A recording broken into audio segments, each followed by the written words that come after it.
اللہم صلی علی محمد وعلی آل محمد وبارک وسلم۔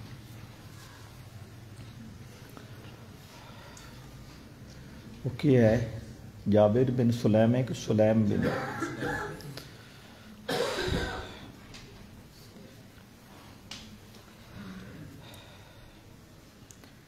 حضرت جابر بن سلیم رضی اللہ تعالیٰ عنہ سے حدیث پاک روایت کی گئی۔ رحمت دو عالم صلی اللہ تعالیٰ علیہ وسلم کی خدمت میں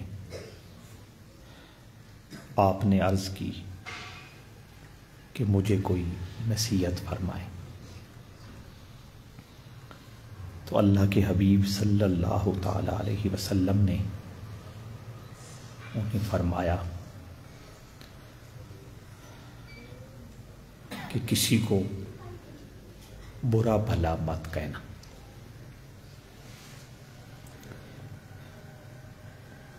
دوسری نصیحت آپ نے یہ فرمائی، کسی نیکی کو چھوٹا نہ سمجھنا اور معمولی نہ جاننا۔ تیسری نصیحت یہ فرمائی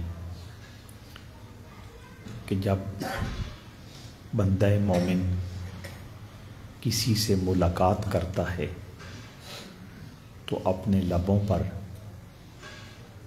مسکراہٹ سجا کے ملتا ہے۔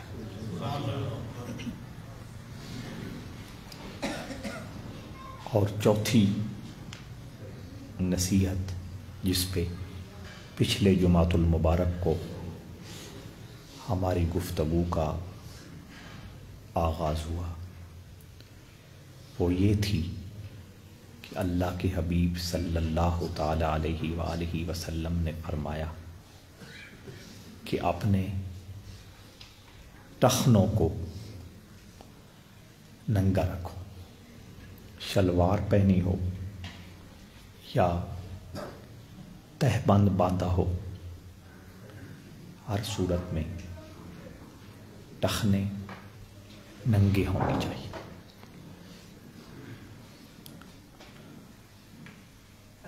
اور اس کی حکمت اور وجہ اللہ کے حبیب صلی اللہ علیہ وآلہ وسلم نے یہ ارشاد فرمائی کہ ٹخنے ڈھانپ کے رکھنا یہ تکبر کی نشانی اور علامت ہے۔ اس پر ہم نے پھر تفصیلی بات کی تھی کہ تکبر اللہ اور اس کے محبوب کو انتہائی ناپسند ہے۔ یہ بھی عرض کیا تھا کہ حضور علیہ الصلوۃ والسلام نے ارشاد فرمایا، جس شخص کے دل میں رائی اور رتی برابر بھی تکبر موجود ہو وہ جنت میں داخل نہیں ہو سکتا۔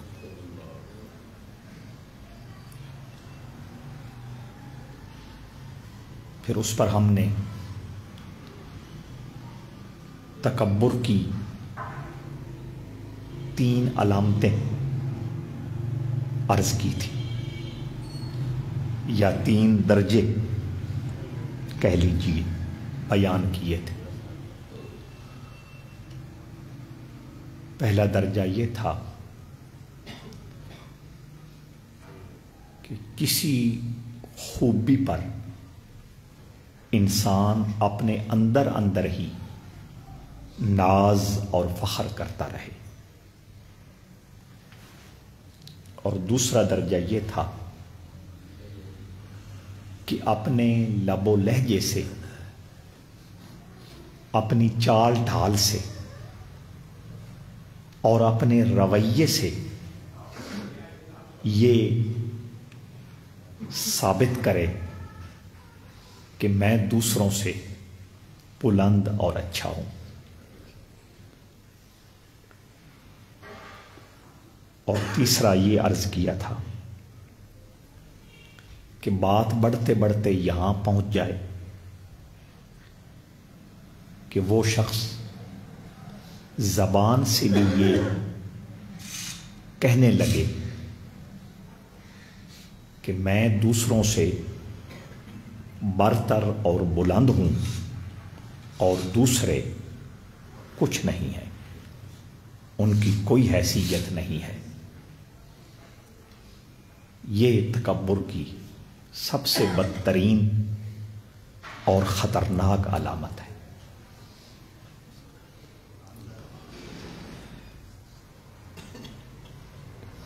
یہ بھی عرض کیا تھا کہ یہ بیماری، روحانی بیماری، کئی اور بیماریوں کو پیدا کرتی ہے۔ تکبر کی وجہ سے لالچ بڑھتا ہے، تکبر کی وجہ سے دشمنی، عداوت، بغض اور کینہ کی علامتیں زیادہ ہو جاتی ہیں۔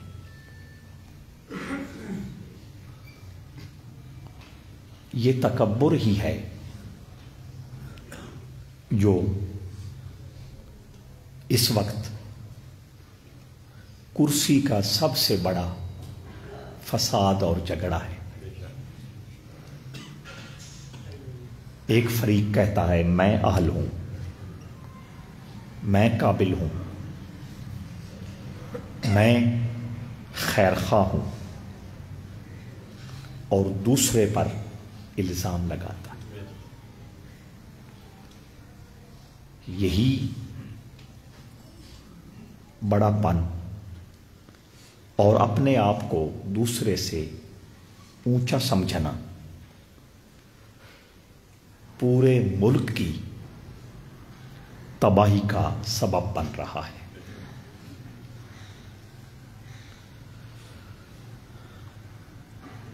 عرض کیا تھا کہ کسی کو یہ بیماری لگ جائے اور وہ یہ چاہتا ہو کہ مجھے اس بیماری سے نجات مل جائے،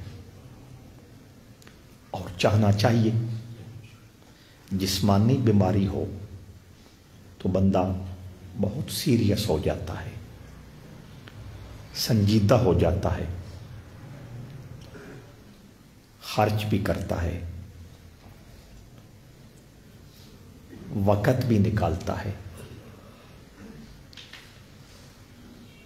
100 لوگوں سے مشورے بھی کرتا ہے تاکہ جو تکلیف میرے بدن اور جسم کو ہے اس تکلیف سے مجھے نجات مل جائے۔ اور وہ بیماری جو روح کو لگ جائے وہ بدن اور جسم کی بیماری کے مقابلے میں زیادہ خطرناک ہے، کیونکہ وہ بیماری بندے کو اور بندہ مومن کو اللہ رب العزت اور اس کے محبوب سے دور کر دیتی ہے۔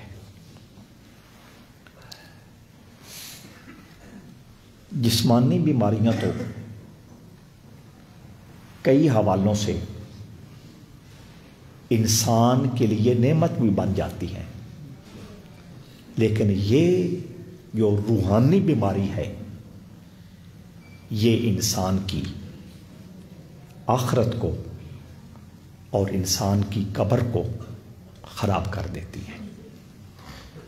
تو ان بیماریوں سے نجات حاصل کرنے کے لیے اور روح کو صحت مند بنانے کے لیے وقت نکالنا چاہیے، کوشش کرنی چاہیے۔ جس طرح جسمانی بیماریوں کے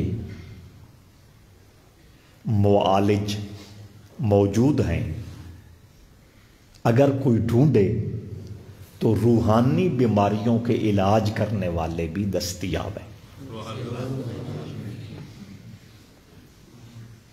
ڈھونڈنا شرط ہے.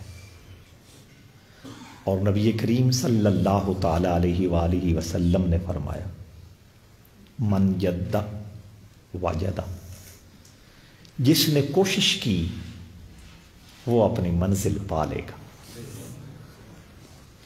تو کوشش کرنے کے حوالے سے ہم کتنے ذمہ دار ہیں اور ہم کتنے سنجیدہ ہیں. کوشش اگلا درجہ ہے، طبیب اور معالج کی تلاش اگلا مرحلہ ہے. اس کے لیے سفر کرنا، وقت نکالنا اگلا مقام ہے. سب سے پہلے یہ ضروری ہے کہ میں مان جاؤں کہ میرے اندر یہ بیماری ہے. میں تو ماننے کے لیے تیار نہیں.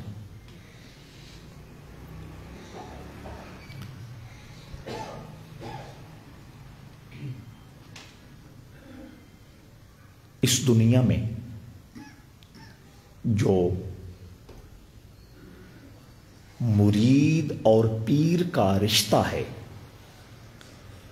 اس کا حقیقی اور اصل مقصد یہی ہے کہ مرید خود کو پیر کے حوالے اس لیے کرتا ہے کہ وہ میری بیماریوں کو سمجھتا ہے اور سمجھنے کے بعد ان بیماریوں کے علاج کی تربیت دیتا ہے.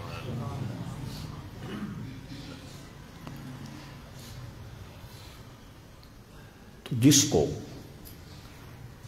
تکبر کی بیماری لگ جائے، کتنی خطرناک ہے، اس پہ بات ہو چکی ہے. ایک دوسری حدیث میں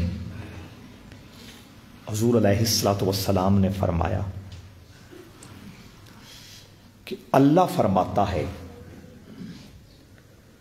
کہ بڑائی، بڑا ہونا یہ میری چادر ہے، اور جس نے اس چادر کے اندر داخل ہونے کی کوشش کی میں اس کی گردن توڑ دوں گا. اتنا ناپسند ہے رب ذوالجلال کو تکبر کرنا.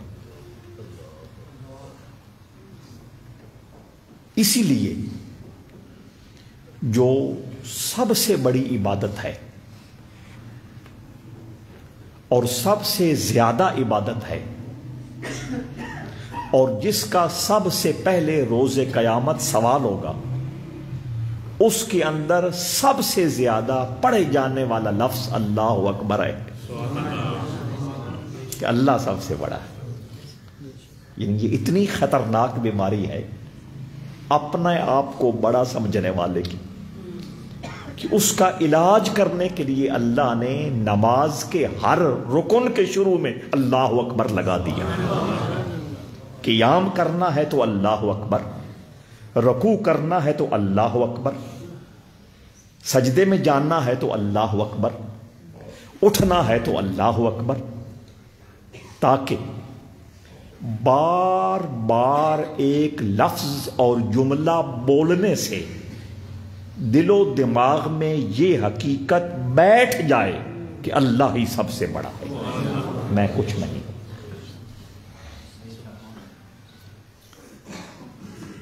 تو جو ہم نے علاج سمجھنے ہیں ان میں پہلا علاج یہ آ گیا کہ آج کے بعد جس وقت بھی ہمیں نماز کی توفیق ہوگی اور اللہ اکبر کا مبارک جملہ ہم اپنی زبان سے بولیں گے تو یہ خیال کریں گے کہ میں کسی حوالے سے معتبر نہیں ہوں، میں کسی حوالے سے مستند نہیں ہوں، میں کسی حوالے سے معظم، محتشم اور مقدس نہیں ہوں.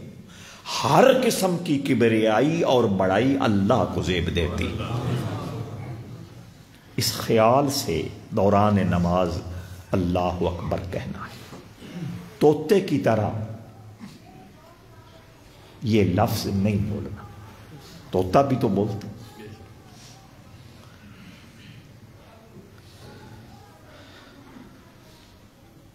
اس کے علاج میں جو مختلف طریقے ہمیں بتائے گئے اور سمجھائے گئے، ان میں ایک پچھلے جمعۃ المبارک کو بھی اشارتاً عرض کر دیا تھا کہ وہ جو تکبر کی پہلی علامت اپنے آپ کو اچھا سمجھنا، میں عالم، میں بہترین خطیب، میں بڑا معتبر پیر، میں بڑا بہترین قاری، سمجھ آ رہی؟ میں بڑا بہترین زمیندار، میں بڑا بہترین دکاندار، میں بڑا بہترین افسر، میں بڑا خوبصورت، وغیرہ وغیرہ۔ جس وقت بھی اپنے اندر اپنی کسی بھی خوبی کا خیال آئے تو فوراً سے پہلے کہے الحمدللہ، کہ میں کیا ہوں، میری ویلیو کیا ہے، میری حیثیت کیا ہے، یہ جو کچھ ہے میرے کریم رب کی عطا ہے، اس کی مہربانی ہے اور اس کی شان رحمت کا ایک انداز ہے۔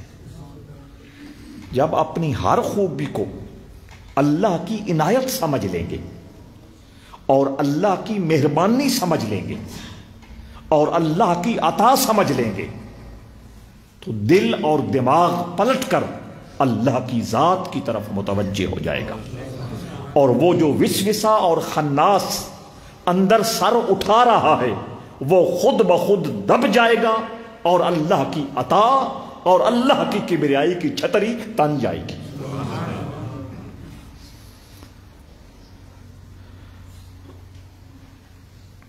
حضرت شیر خدا حیدر کرار امیر المومنین حضرت علی رضی اللہ تعالیٰ عنہ خوبصورت نئی اور قیمتی قمیض پہن کر باہر تشریف لائے۔ جو کام کرنا تھا کیا، فارغ ہوئے، اندر تشریف لے گئے۔ کچھ دیر کے بعد آئے، قمیض وہ پہنی ہوئی ہے لیکن اس کے بازوؤں میں مختلف جگہ پر کٹ لگے ہوئے ہیں۔ پوچھنے والوں نے پوچھا حضور ابھی تو یہ قمیض، یہ کرتا بالکل ٹھیک تھا، کہیں سے کٹا پھٹا نہیں تھا، اور اب تھوڑی دیر میں یہ کٹ گیا ہے، پھٹ گیا ہے، ٹکڑے ٹکڑے نظر آ رہے ہیں۔ فرمایا جب میں یہاں قمیض پہن کے آیا تھا، اس قمیض کی خوشنمائی، خوبصورتی، اس کا قیمتی پن، اس کا نیا پن میرے دل میں اثر کر رہا تھا۔ آگے جانے سے پہلے یہ بھی سوچ لیں کہ زیادہ فکر مند اور گھبرانے کی ضرورت نہیں ہے، یہ علامتیں اس مقام پر بھی ظاہر ہوتی رہی ہیں۔ اگر ہمارے اندر خدا نخواستہ کبھی یہ علامت اور نشانی آ جائے تو اپنے آپ کو بہت زیادہ کم تر نہیں سمجھنا، یہ بیماری شروع سے چلی آ رہی ہے، لیکن ہمارے اور ان کے درمیان فرق یہی ہے کہ سب سے پہلے وہ بیماری کو بیماری سمجھتے ہیں، اور سمجھنے کے بعد ٹائم ویسٹ نہیں کرتے، وقت ضائع نہیں کرتے، ضرب تقسیم جمع تفریق نہیں کرتے۔ جوں ہی بیماری کا اندازہ ہوتا ہے اس بیماری کو جڑ سے اکھیڑنے کے لیے اپنی ساری قوت و توانائی لگا دیتے ہیں۔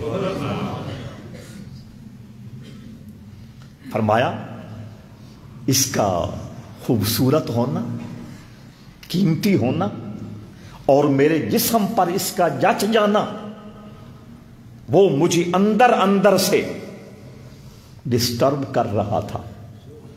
میرا من اندر اندر سے خوش ہو رہا تھا کہ بڑی قیمتی، بڑی خوبصورت اور جسم پر بڑی سجی ہوئی قمیض، علی تیری کیا بات ہے؟ بس یہ وسوسہ آیا، میں نے گھر جا کر اپنے ہاتھوں سے اس کی آستینوں میں کٹ لگا دیے تاکہ نہ رہے بانس نہ بجے۔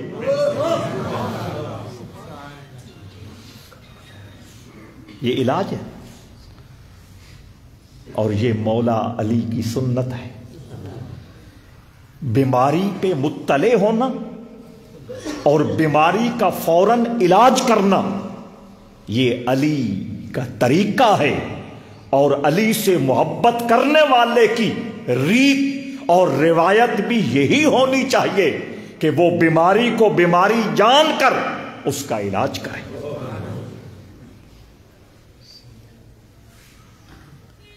ہم یہ پڑھتے ہیں اور یہ سنتے ہیں کہ سیدنا فاروق اعظم رضی اللہ تعالی عنہ کے جو کپڑے ہوا کرتے تھے ان میں پیوند لگے ہوئے تھے، ٹکڑیاں کپڑوں میں لگی ہوا کرتی تھیں۔ اس کا یہ مطلب نہیں کہ وہ نئے کپڑے پہننے کی صلاحیت نہیں رکھتے تھے، قدرت نہیں رکھتے تھے، خرید نہیں سکتے تھے، بالکل نہیں۔ پیوند لگے کپڑے فرمایا میں اس لیے پہنتا ہوں کہ مجھے بعض اوقات اپنے کچھ کاموں پر بڑائی کا احساس ہونے لگتا ہے، تو میں اس احساس کو ختم کرنے کے لیے پرانے پھٹے ہوئے اور ٹکڑے لگے ہوئے کپڑے پہنتا ہوں تاکہ میرے نفس کو پتہ چلتا رہے کہ میری حقیقت یہ ہے۔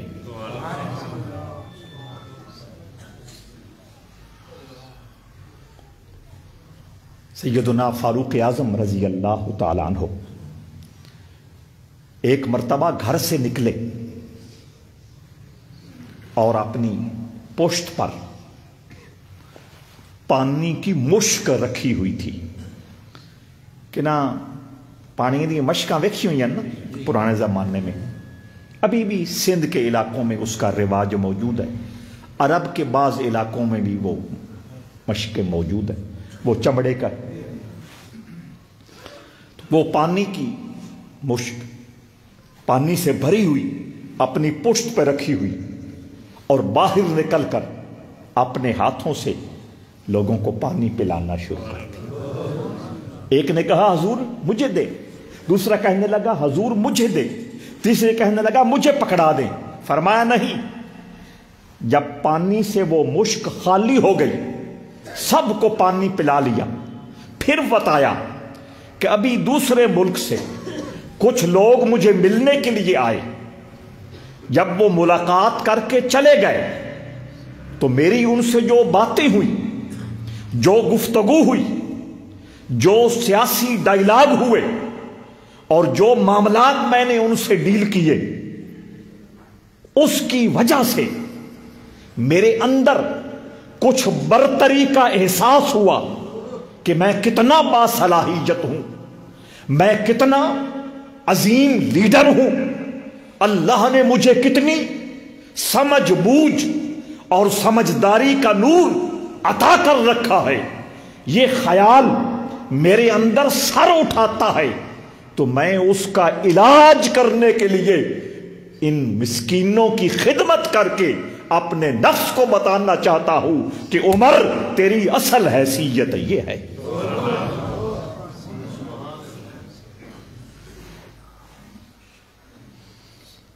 آپ کا تو 21واں گریڈ تو آگے ہے، 18ویں گریڈ کا آفیسر، سمجھ آ رہی؟ اس کا رنگ ڈھنگ کیا ہوتا ہے، اس کا چال چلن کیا ہوتا ہے، اس کا بیہیو اور رویہ انسانوں کے ساتھ کیسا ہوتا ہے۔ اگر دھوپ میں نکلنا پڑے تو چھتری بھی 7 کلرکوں نے یا باقی کلاس 4 کے لوگوں نے اٹھائی ہوتی ہے، وہ 18ویں گریڈ کا افسر اپنے آپ کو گرمی سے بچانے کے لیے چھتری پکڑنے کا روادار نہیں ہے یا نہیں؟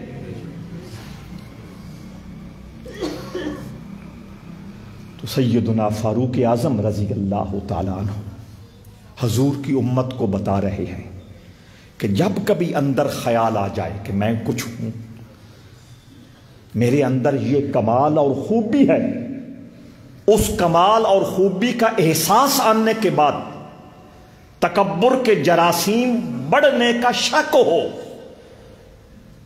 تو فوراً سے پہلے ان کا علاج کر کے اپنی روح کو اللہ کے نور سے منور کر۔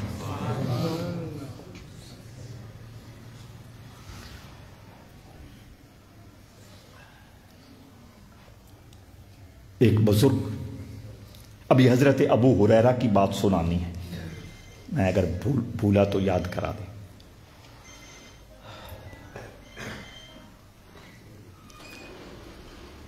صحیح معنوں میں اب مجھ سے نہ کوئی گفتگو کے لیے بیان کے لیے تیاری ہو سکتی ہے اور نہ میرا کوئی ذہن اب آمادہ ہوتا ہے، بس وہ وقت جس طرح گزارنا ہوتا ہے وہ گزر رہا ہے۔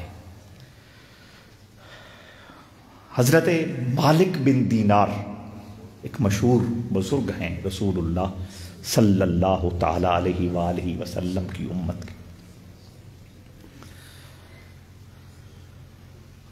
ایک مرتبہ کہیں جا رہے تھے،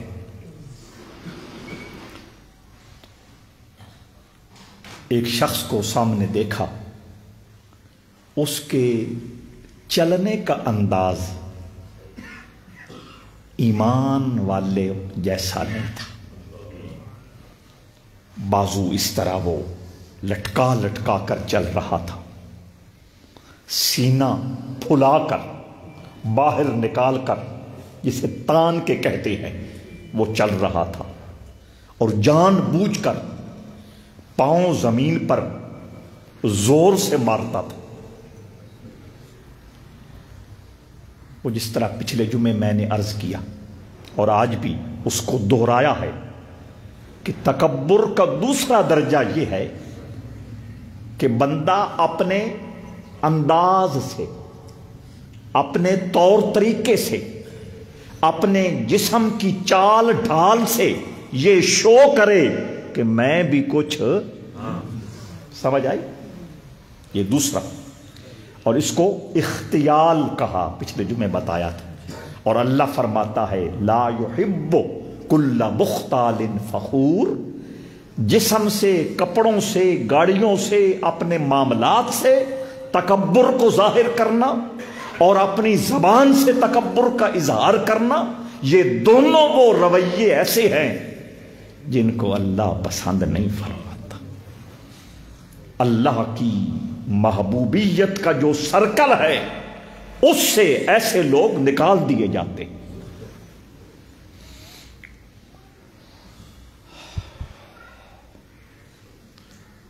اور قرآن مجید نے باقاعدہ نام لے کر اس رویے کو برا کہا ہے اور اس کی تردید کی ہے۔ فرمایا لا تمشی فی الارض مرحا، اللہ کی زمین میں اکڑ کے نہ چل، سینہ تان کر، بازو پھیلا کر اور مار مار کر اور پاؤں کو زمین پر ضرب لگا کر، یہ وہ چلنے کا انداز ہے جس کو براہ راست اللہ نے قرآن میں بیان کیا ہے۔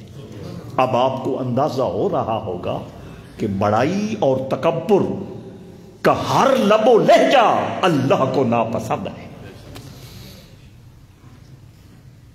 آگے کیا ہے؟ لا تمشی فی الارض مرحا، وقصد فی مشیک، نہیں وہ الگ ہے۔ خیر ہمارا مطلب پورا ہوگا کہ زمین میں اکڑ کے نہ چل۔ حضرت مالک بن دینار یہ اللہ والے اور ہم، ان کے درمیان فرق ہی یہی ہوتا ہے، ہم اللہ اور اس کے رسول کی باتوں کا صرف ہوکا دیتے ہیں، اور یہ اللہ کے پیارے بندے ہوکے نہیں دیتے، ان سارے احکامات کو اپنے وجود میں کر کے دکھاتے ہیں۔ یہ فرق، جب وہ کر کے دکھاتے ہیں پھر انہیں تقریروں کی ضرورت نہیں ہے، جلسوں کی محتاجی نہیں ہے، نعروں کی احتیاج نہیں ہے۔ ان کی نظر میں، ان کی مجلس میں اور ان کی صحبت میں اللہ اتنی تاثیر رکھ دیتا ہے، جو سچی محبت لے کر اور حسن نیت کا نور لے کر ان کے قدموں میں گر جاتا ہے، اللہ وہ چراغ بھی جلا دیتا ہے۔ کیونکہ یہی ریت اور روایت ہے کہ چراغ سے ہی چراغ جلتا ہے۔ جو آگ کی خاصیت وہ عشق کی خاصیت، جو آگ کی وہ عشق کی خاصیت، ایک سینہ بسینہ، ایک خانہ بخانہ۔ اس گھر میں آگ لگ جائے، جلدی جلدی آگ بجھانے والے نہ پہنچ سکیں تو دوسرا گھر، پھر تیسرا گھر۔ یاد ہے پچھلے سال 2 سال پہلے لون منڈی سرگودا میں، یاد آ گیا کتنی دکانیں جلی رات کا وقت۔ ایک دکان کا سرکٹ شارٹ ہوا، فائر بریگیڈ والے یا محلے والے یا دکاندار نہ پہنچ سکے، سینکڑوں دکانیں جل گئی، ایک دکان سے دوسری، تیسری، چوتھی، ایک گھر سے دوسرا، تیسرا۔ جو آگ کی خاصیت وہ عشق کی خاصیت، ایک سینہ بسینہ، ایک خانہ بخانہ۔ ایک گھر میں آگ لگے تو دوسرا، دوسرے میں لگے تو تیسرا، ایک سینے میں اللہ کی محبت کی آگ لگ جائے تو اس سینے کے سامنے حسن نیت اور طلب صادق اور حسن عقیدت لے کر جو اپنا چراغ پیش کر دیتا ہے، اللہ اس کو بھی روشن کر دیتا ہے۔ سمجھ آ رہا؟ تو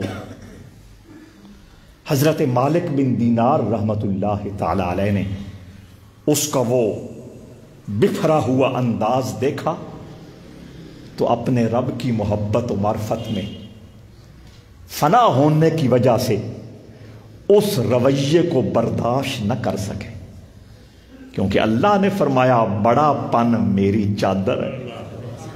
تو انہوں نے تو اللہ کے شریک کو دیکھ لیا، محبت سے برداشت نہ ہوا، بول پڑے ایسا مت چل۔ وہ اپنے نشے میں مست تھا، اس کو تکبر اور غرور کا جو نشہ چڑھا ہوا تھا، اس کی بدمستی میں مبتلا ہونے کی وجہ سے الٹا نامناسب باتیں کی، غلط لفظ بولے اور بولا جانتا تو نہیں میں کون ہوں؟ یہ ہوتا ہے یا نہیں ہوتا؟ کوئی سنگ میرا بنے کرو کہ تھوان کچھ نہیں کسی آخنا، تسی اللہ دے گھر وچ بیٹھے ہوتے اللہ دیاں گلاں ہوندیاں پہ،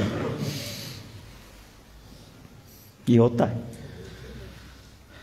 یہ رویے، یہ لہجے، یہ اسلوب دنیا میں موجود ہے۔ دنیا کا نظام خیر اور شر دونوں سے چل رہا ہے، دونوں نے مل کے چلنا ہے، اور اہل خیر نے بھی رہنا ہے، اہل شر نے بھی رہنا ہے۔ تو وہ مالک بن دینار نے کہا کچھ سنبھل کے بات کر، وہ مزید طیش میں آیا، کہنے لگا کیا باتیں کر رہا ہے تو، مجھے جانتا نہیں ہے۔ آپ نے پھر آرام سے سمجھایا، پھر بھی اسے سمجھ نہ آئی۔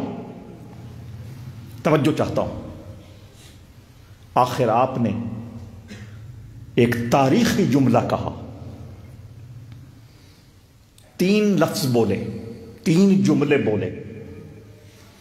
وہ عربی زبان میں جس طرح مختلف زبانوں کی ضرب الامثال ہوتی ہیں وہ اس طرح استعمال ہوتا ہے۔ 3 جملے بولے، علاج عرض کر رہے ہیں نا۔ مالک بن دینار نے کہا تو یہ کہتا ہے کہ میں کون ہوں، مجھے بتانا چاہتا ہے اور مجھے سمجھانا چاہتا ہے، اب میں تجھے بتاتا ہوں تو کون ہے۔ فرمایا تیری ابتدا پانی کا ناپاک قطرہ ہے،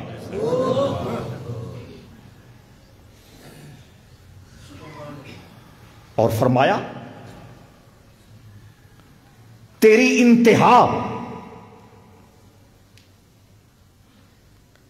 گلا ہوا بدبودار جسم ہے۔ ابتدا بھی بیان کر دی، اخیر اور انتہا بھی بیان کی، درمیان والا میں اب عرض کرنے لگا ہوں۔ فرمایا درمیان میں تو نجاست اور غلاظت اپنے اندر رکھ کے چل رہا ہے۔ بولے ابتدا پانی کا ناپاک قطرہ ہے اور انتہا بدبودار اور سڑا جلا ہوا جسم ہے، قبر، اور درمیان میں بے شک بلاول بھٹو کی طرح 8 لاکھ کا جوتا پہن لے، 3 لاکھ کا سوٹ پہن لے، اربوں روپے کی گاڑی استعمال کر لے، کھربوں کا محل تو بنا لے، زندگی میں روٹین یہ ہے کہ ایک بار جو کپڑے پہنے دوبارہ پہننے کی نوبت اور باری نہیں آئی، جو کچھ ہوتا رہے سو ہوتا رہے، اندر کیا ہے؟ یہ تو اللہ کا کرم ہے کہ اس نے چمڑی اور کھال کو میرا پردہ دار بنا رکھا ہے یا نہیں؟ یہ کھال کا پردہ ہٹ جائے، یہ چمڑی کا پردہ اتر جائے، اندر سے پیپ نکلے گی، کہیں سے ناپاک پانی نکلے گا، کہیں سے فضلہ اور پاخانہ موجود ہوگا، کہیں خون موجود ہوگا، اور یہ چاروں چیزیں وہ ہے جب جسم سے نکل آئے جسم اور کپڑا ناپاک ہو جاتا ہے یا نہیں؟ نجاست، غلاظت اور ناپاکی کا خزانہ اس چمڑی اور کھال کے اندر چھپا کے تو پھرتا ہے اور کہتا ہے میں کون ہوں۔ کچھ سمجھ آ رہی یا نہیں؟ ہاں، مالک بن دینار نے کہا تیری ابتدا پانی کا ناپاک قطرہ ہے اور انتہا بدبودار اور جلا ہوا جسم ہے، اور سینٹر میں جو 50 60 70 80 90 100 سال کا جو دورانیہ ہے اس میں یہ کھال اور چمڑی کا پردہ اللہ نے رکھا ہوا ہے، ورنہ ہر کوئی جانتا ہے اندر کیا ہے۔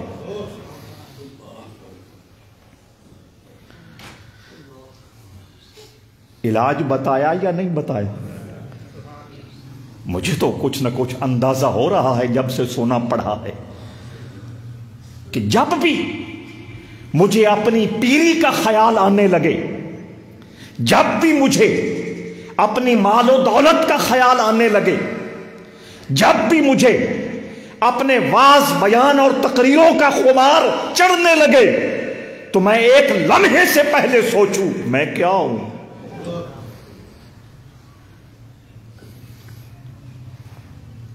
یہ عالم ہونا، یہ خطیب ہونا، یہ منبر محراب کا وارث ہونا، یہ کوئی کمال نہیں ہے، سب اللہ کی عطا ہے۔ میرے رسول کے کتنے یار ہیں؟ سب بولیں کتنے یار ہیں؟ 4 نام بولیں۔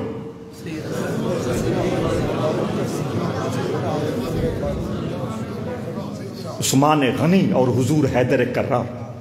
تیسرے یار حضرت عثمان ذن نورین۔ یہ 2 نور والا، توجہ، 2 نور والا، اس کے 2 مطلب ہیں۔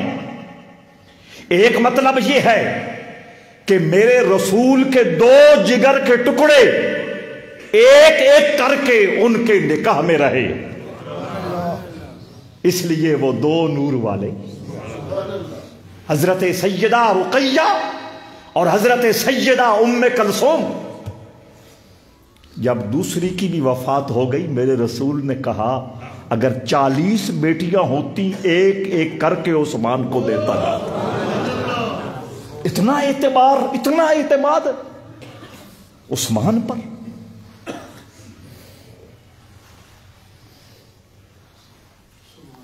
توجہ،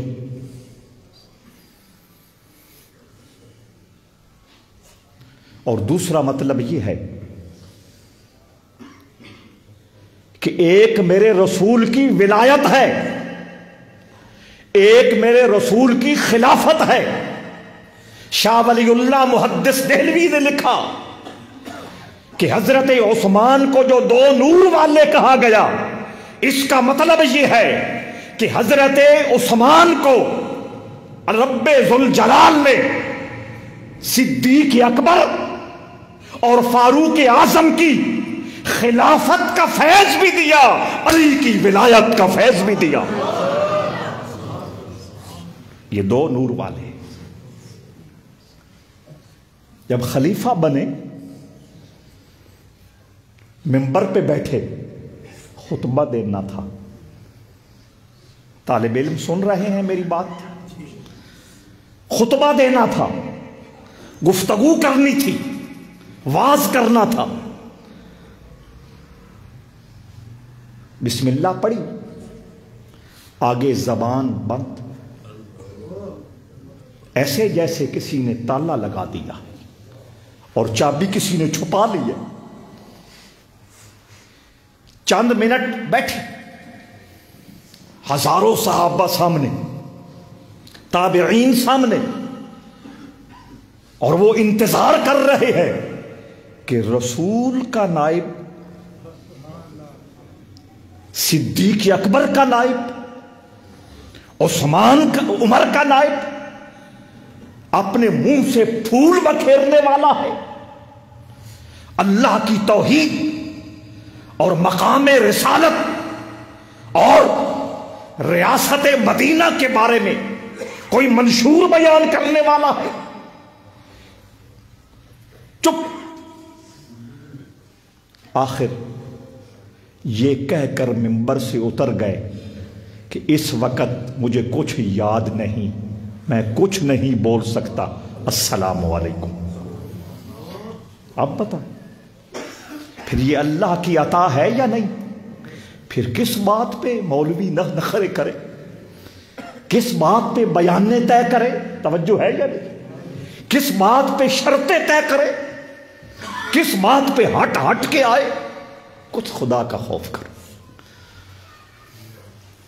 تو آ جاؤ، اپنی حقیقت جو سوچتا ہے اور اپنی حقیقت پر جو نظر کرتا ہے، اس کے من سے تکبر کے جتنے جراثیم ہیں وہ آہستہ آہستہ ختم ہوتے چلے جاتے ہیں۔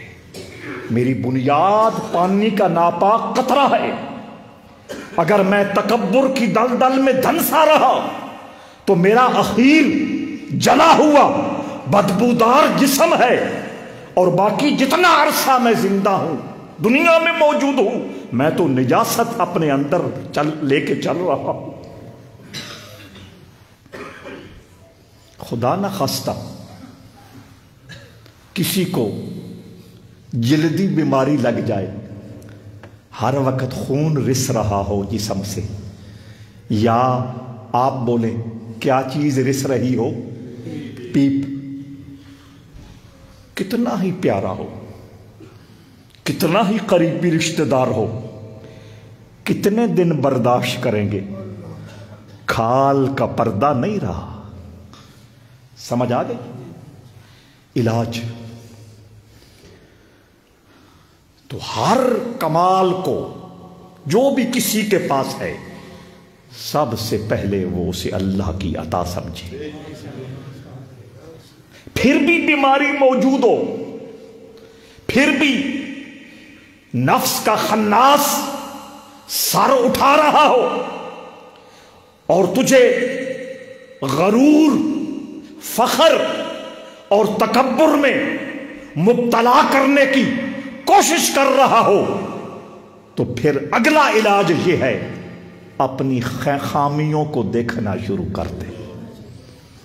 یہ تو چند دنوں کا بھرم شرم ہے جو اللہ نے مخلوق کے سامنے میرا قائم کر رکھا، ورنہ میں اندر کیا ہوں، میرے معاملات کیا ہیں، میرا لب و لہجہ کیا ہے، میرے اندر کون کون سی ایسی خامی ہے کہ دنیا کو پتہ چلے تو سلام لینے کی روادار نہ ہو، ان کو یاد کرنا شروع کر دے، فوراً طبیعت بحال ہو جائے گی۔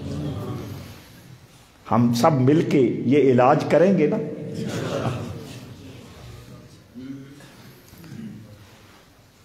سیدنا ابو ہریرہ رضی اللہ تعالیٰ عنہ، اور بھی باتیں ہیں لیکن میں بات کو سمیٹ رہا ہوں۔ کتنے بڑے صحابی ہیں، میرے رسول کی مبارک زبان سے جتنی حدیثیں انہوں نے یاد کی کسی اور صحابی نے نہیں کی۔ بہت سارے صحابہ نے حضور کی حدیثیں روایت کی ہیں، لیکن جب ہم گنتی کرتے ہیں تو 1,00,000 صحابہ کی جماعت میں سے ٹاپ آف دی لسٹ جو صحابی حدیث بیان کرنے کے حوالے سے امت کو نظر آتا ہے وہ ابو بکر کی ذات ہے۔ اور بہت سارے معاملات میں مختلف رائے لوگوں کی موجود ہیں، اس مسئلے میں، اس مسئلے میں، اس شخصیت میں، اس شخصیت میں، نسب جاننا اسی آتے آئے تو میراسیاں دا کام میں ظالمو نہیں، یہ صحابہ کی سنت ہے نسب جاننا۔ اب اس میں کچھ لوگوں نے کہا کہ زیادہ نسب جاننے والے حسان ابن ثابت تھے، جنہوں نے کہا احسن منک لم تر قط عینی۔ بعض نے کہا زیادہ نسب جاننے والے عربوں کا، قریشیوں کا صدیق اکبر کی ذات تھی۔ رائے تو الگ الگ آ گئی نا، کسی نے کہا وہ، کسی نے کہا وہ، لیکن سب سے زیادہ میرے رسول کی حدیثیں امت تک کس نے پہنچائیں، اس میں کوئی دوسری رائے نہیں ہے، وہ صرف ابو ہریرہ کی ذات ہے۔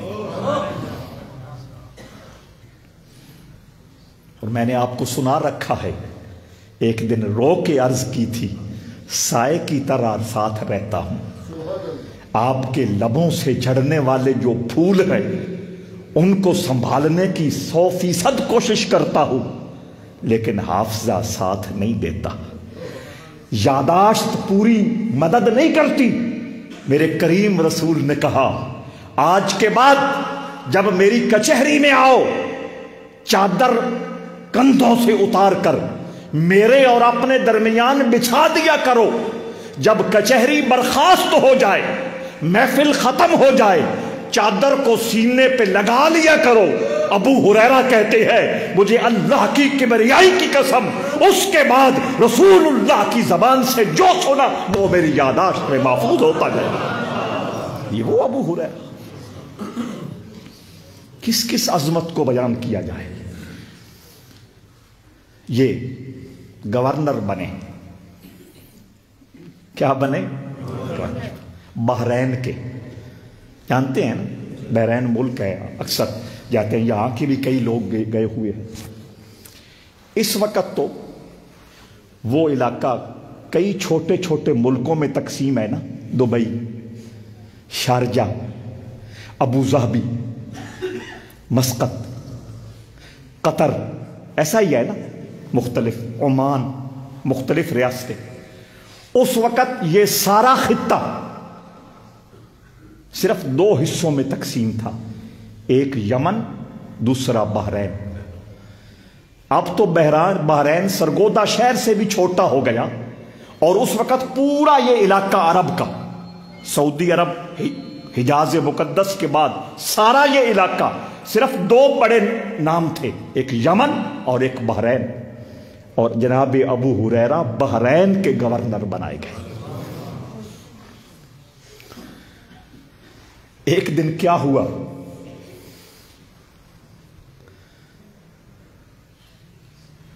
وہی پانی کی مشک اپنے سر پہ اٹھائے، بحرین کے گلی کوچوں بازاروں میں گزر رہے ہیں اور کہتے ہٹو ہٹو امیر المومنین آ رہے ہیں. اپنی زبان سے کہہ رہے ہیں امیر المومنین آ رہے ہیں. لوگ دیکھتے، پہچان جاتے. جن کو نہیں پہچان تھی امیر المومنین کہنے سے وہ بھی جان جاتے کہ جناب ابو ہریرہ آ رہے ہیں. ہٹو ہٹو، اور مشک اٹھائی ہوئی ہے، پانی پلائے جا رہے ہیں. کسی نے پوچھا حضور یہ کیا بنایا ہے، یہ کیا ہو رہا ہے؟ فرمایا آج گھر بیٹھے میرے نفس نے مجھے کچھ متیں اور نصیحتیں کرنا شروع کی. تو بڑا عالم ہے، تو بڑی حدیثیں جانتا ہے، تجھے بڑا نبی کریم کی صحبت کا شرف حاصل رہا ہے، تجھ میں اتنی صلاحیت اور قابلیت ہے کہ تجھے بحرین کا گورنر بنا دیا گیا ہے. میں نے اس نفس کو لتاڑنے کے لیے یہ انتظام کیا. اب بتائیں، آج کا عالم، آج کا محدث، آج کا مفسر اور آج کا بے پرانا شودہ پیر ابو ہریرہ کہاں؟ کہاں میں، کہاں یہ نکہت گل، نسیم صبح ہو تیری مہربانی. تو یہ وہ رویے ہیں جو اللہ رب العزت کے پاک بندوں نے کر کے دکھایا ہے اور ہمیں سمجھایا ہے، ہماری تربیت کی ہے اور ہمیں بتایا ہے کہ اگر صحیح معنوں میں ایمان کی چس چارنا چاہتے ہو اور ایمان کی روح کو اپنے اندر محسوس کرنا چاہتے ہو تو ہر وہ رویہ، ہر وہ لب و لہجہ اور ہر وہ ناز و انداز اور ہر وہ بولنے کا طریقہ جس میں وڈیائی کی بو آتی ہے اس کو ذبح کر دو، اللہ اپنے دربار میں قبول کر لے گا. اللہم صلی علی محمد وعلی آل محمد وبارک وسلم. ایصال ثواب رانا محبوب علی ساڈے جمعے دے مستقل ساتھی اور پیر بھائی وہ پرسوں بدھ والے دھیاڑے عرس شریف وچ آئے تے دربار شریف حاضری دینے فوت ہو گئے.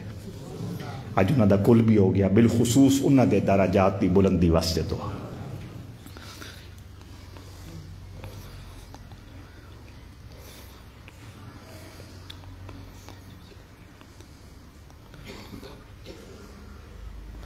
برحمتک